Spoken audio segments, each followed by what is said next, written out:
Hello, and welcome to our Bible study, What Makes Lutherans Lutheran? Today, we're going to be going into part 15 of it.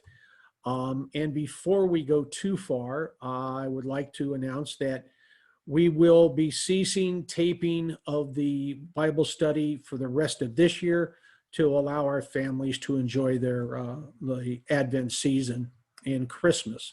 However, in the new year, we will pick back up again with part 16 and continue on. Our first subject today is taking a look at the fall of creation. And Richard Dawkins, in his book, River Out of Eden, writes the following: in a universe of blind physical forces and genetic replication, some people are going to get hurt. Now, Richard Dawkins, at the time, I believe, was an atheist. Hoyle, on the other hand, the chances that higher life forms might have emerged through an evolutionary process is comparable with the chance that a tornado sweeping through a junkyard might assemble a Boeing 747 from the materials therein. Okay. God creates the heavens and the earth, the animals, and eventually he forms man.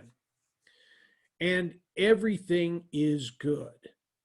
It wasn't until Adam and Eve disobeyed God and ate from the fruit that of the tree of the knowledge of good and evil that things began to fall apart. And God cursed creation because of their rebellion. Now, we all remember from the Genesis account that, first of all, the serpent was condemned to crawl on its belly for the rest of its life, and its descendants as well. You know, we look at it, and usually in medieval art, we see the serpent depicted as a snake. What apparently, what they were talking about is a creature, very snake-like, that had little legs like a centipede, perhaps. And they have found in ancient snakes the remnants of these legs. And so God cursing it and saying you're going to crawl on your belly does have some biological basis.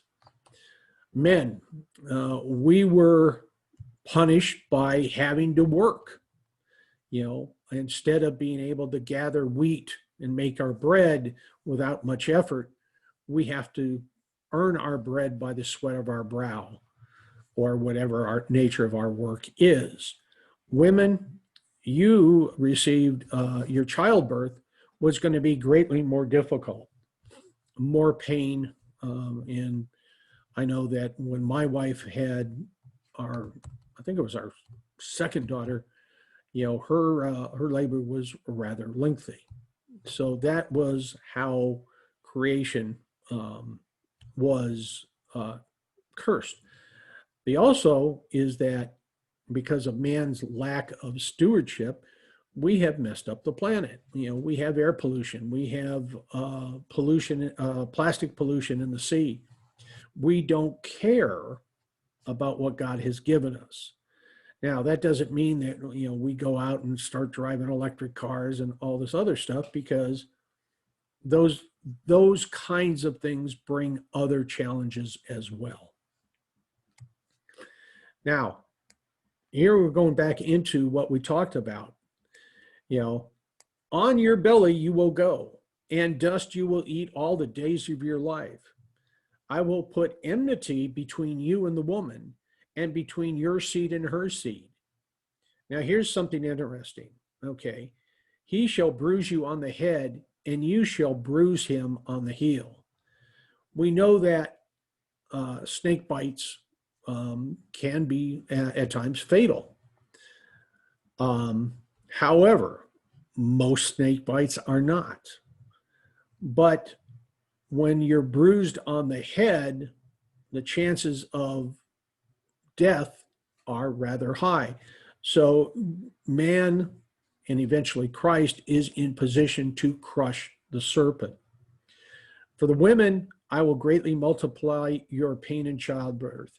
In pain you will bring forth children. And for us men, by the sweat of our face we'll eat our bread until you return to the ground, because from it you were taken, for you are dust, and to dust you shall return. Now, if those words sound a bit familiar, think back to when the pastor imposed ashes on your forehead on Ash Wednesday. This is to remind us that our time is limited, that we will return to dust. That is not the way God intended it, but it is now the reality that we have to live with. Now, Lucifer, or the morning star. Let us read from Isaiah chapter 14. How you have fallen from the heaven, O star of the morning, son of the dawn. You have been cut down to earth. You have weakened the nations. But you said in your heart, I will ascend to heaven. I will raise my throne above the stars of God, and I will sit on the mount of assembly in the recesses of the north. I will ascend above the heights of the clouds. I will make myself like the Most High. Nevertheless, you will be thrust down to Sheol, to the recesses of the pit. Verse 14, I will make myself like the Most High. I will make myself like God. This was Lucifer's, now Satan's, rebellion against God. And he and his angels, his followers, were thrown out of heaven by the archangel Michael. And they now roam the earth. Their judgment has already occurred. They will be separated from God for all eternity. However, between now and the second coming, they are roaming the earth looking for souls to devour. Misery likes company, and Satan would love to separate you from your faith and you from God, to show people that, yes, I am right and God is wrong. But in the end, Satan will be suffering in hell, totally separated from God, just like all people who have chosen that way. Now, Ezekiel further goes on and gives us a little more information. You were anointed cherub who covers, and I placed you there. You were on the holy mountain of God. You walked in the midst of the stones of fire. You were blameless in your ways from the day you were created until unrighteousness was found in you. By the abundance of your trade, you were internally filled with violence, and you sinned. Therefore, I have cast you as profane from the mountain of God, and I have destroyed you, O covering cherub, from the midst of the stones of fire. Your heart was lifted up because of your beauty. You corrupted your wisdom by reason of your splendor. I cast you to the ground and put you before kings, that they may see you. Again, we get a different picture of the fall of Lucifer. And here we learn that, he got filled up with himself about his beauty.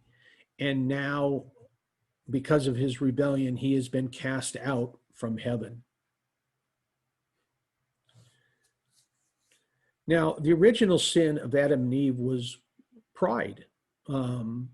Eve, Adam, both wanted to be like God. Now, I want to settle something that has creeped up in a couple of Bible studies. Some people like to say, well, Eve sinned first, and then Adam, so it's all the woman's fault. And that's not the case. Let's break this down just a little bit. God told Adam, do not eat the fruit of the tree of the knowledge of good and evil. Adam told Eve. Okay. Now, here's where it gets interesting. Eve takes the fruit at the behest of the serpent.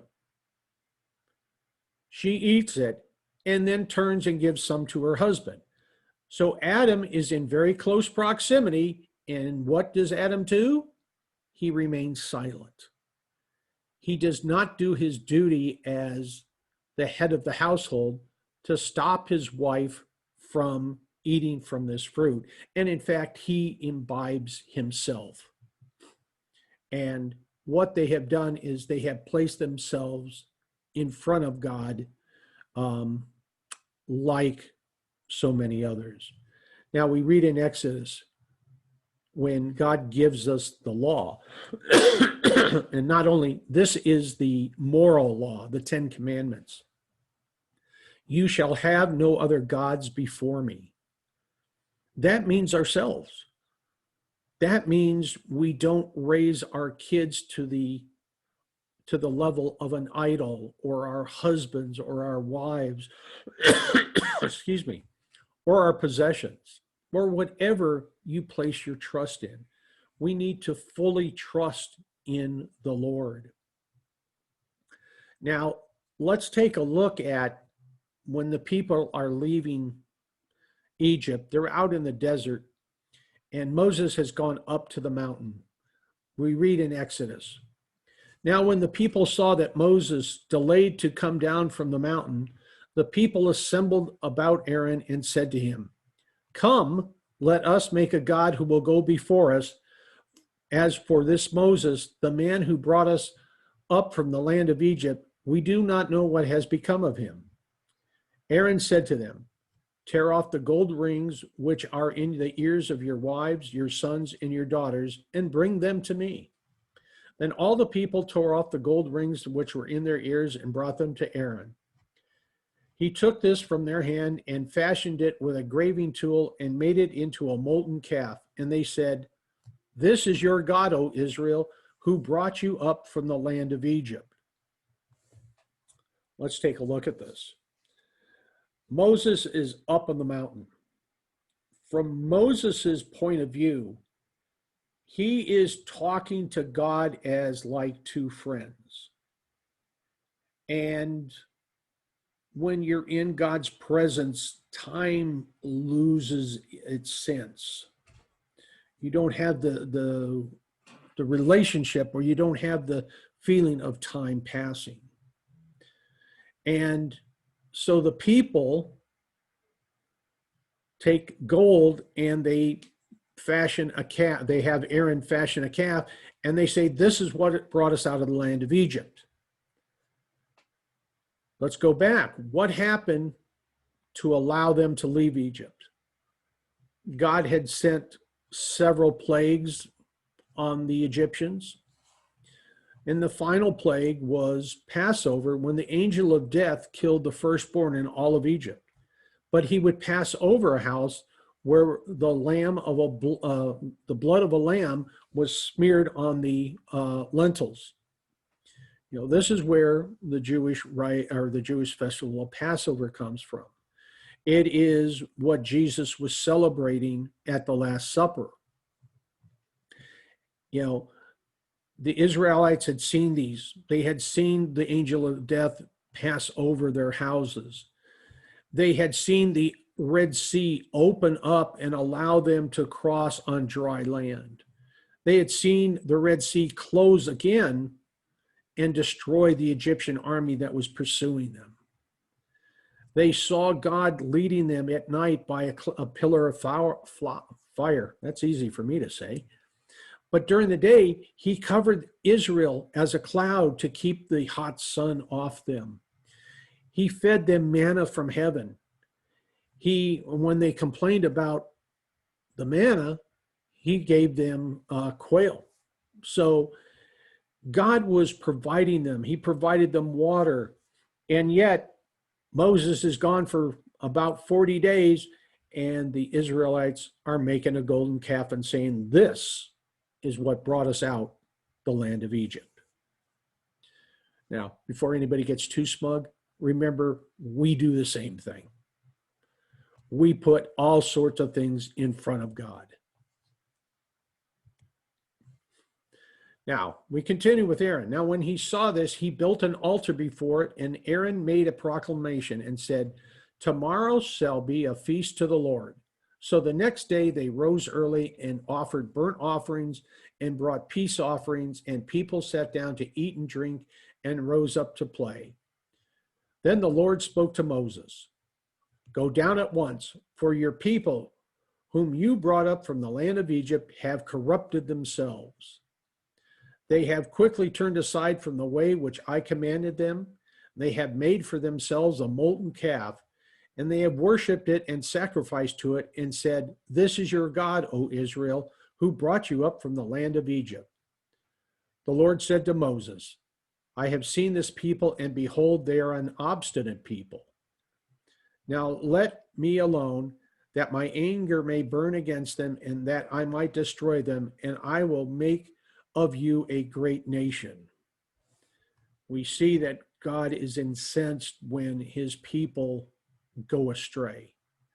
This is a great picture of a righteous God not being able to tolerate unrighteous, sinful behavior. This is where, God had made a covenant with Abraham. If you keep my covenant, I will bless you. If you do not keep my covenant, I will curse you. And God is faithful to his promises. Now, when he made that covenant, he also tied himself to Abraham by saying that I will do everything in my power to keep the covenant, but I will also do everything in my power to ensure that you keep your side of the covenant. And we'll see how this benefits us today. And so we need to look at what idols can and cannot do versus a living God. Now we go to 1 Kings. So Elijah said to the prophets of Baal, "Choose one ox for yourselves and prepare it first, for you are many, and call on the name of your God, but put no fire under it." Then they took the ox which was given them, and they prepared it and called on the name of Baal from morning until noon, saying, "O Baal, answer us." But there was no voice, and no one answered. And they leaped about the altar which they made. It came at about noon that Elijah mocked them and said, "Call out with a loud voice, for he is a god. Either he is occupied, or gone aside, or is on a journey, or perhaps he is asleep and needs to be awakened." So they cried with a loud voice and cut themselves according to their custom with swords and lances until the blood gushed out on them. When midday was past, they raved until the time of the offering of the evening sacrifice, but there was no voice, no one answered, and no one paid attention. I would like to point out that in verse 27, okay, call out with a loud voice, for he is a god. Either he's occupied. So obviously he needs to, somebody needs to shake him. Now, or gone aside, this is an interesting term. From what several commentaries and a word study seem to indicate is that what Elijah is saying is maybe the guy's on the bathroom, is in the bathroom, and it can't be disturbed right now. Or maybe he's on a journey and he's not omniscient, where you need to call in a very loud voice to make sure that he comes back. But Elijah's having a lot of fun at their expense.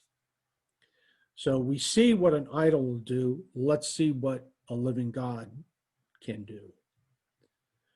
So with the stones he built an altar. This is talking about Elijah, in the name of the Lord. And again, when we see Lord capitalized, this is the personal name of God, Yahweh. And he made a trench around the altar, large enough to hold 2 measures of seed. And he arranged the wood and cut the ox in pieces and laid it on the wood. And he said, "Fill 4 pitchers with water and pour it on the burnt offering and on the wood." And he said, "Do it a second time." And they did it a second time. And he said, "Do it a third time." and they did it a third time. The water flowed around the altar, and he also filled the trench with water. At the time of the offering of the evening sacrifice, Elijah the prophet came near and said, O Lord, God of Abraham, Isaac, and Israel, today let it be known that you are God in Israel, and that I am your servant, and I have done all of these things at your word. Answer me, O Lord, answer me, that this people may know that you, O Lord, are God, and that you have turned their heart back again. Then the fire of the Lord fell and consumed the burnt offering, and the wood, and the stones, and the dust, and licked up the water that was in the trench. When all the people saw it, they fell on their faces, and they said, The Lord, He is God. The Lord, He is God. We see that Elijah did everything to remove any doubt that this was spontaneous combustion, that he was lighting the fire secretly. He doused it, he soaked the wood, and this was truly a miracle on the part of God, showing that he indeed is a living God. He is not an idol. He is not a piece of stone or a piece of metal. He is truly the creator of the universe. That is the end of part 15. I thank you for coming today, and certainly if you have any questions, please feel free to send me a DM on either of our Facebook pages, either St. John Lutheran Church of North Long Beach or Peace Lutheran Church of Pico Rivera. I wish you the merriest of Christmases. May God bless you and keep you during this Christmas season, and I look forward to seeing you again in the new year. Until that time, may God bless you.